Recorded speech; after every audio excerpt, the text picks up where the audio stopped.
आज आजचा दिवस ठाणेकरांसाठी अतिशय आनंदाचा आणि ऐतिहासिक आहे.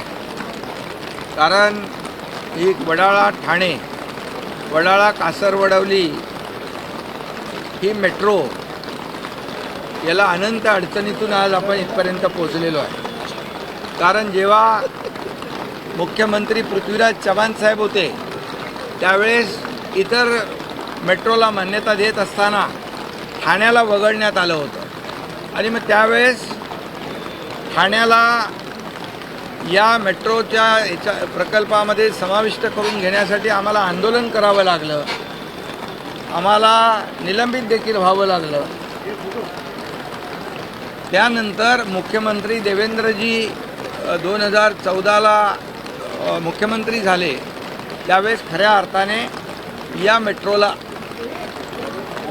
चालना मिळाली आणि मग मेट्रोचं प्रकल्प जे आहेत त्या काळामध्ये 2014 ते 19मध्ये आपण अनेक मेट्रोचे प्रकल्प सुरूही केले. काहींचं आदरणीय प्रधानमंत्री महोदयांच्या शुभ हस्ते लोकार्पणही केलं. परंतु दुर्दैवाने 2019 नंतर महाविकास आघाडीच्या काळामध्ये हे सगळे प्रकल्पांना ब्रेक लागला, स्थगिती मिळाली आणि पुन्हा 2022च्या दरम्यान मी मुख्यमंत्री झाल्यानंतर हे पुन्हा आता isakal.com आहे देशातील नंबर 1 ची मराठी न्यूज वेबसाईट.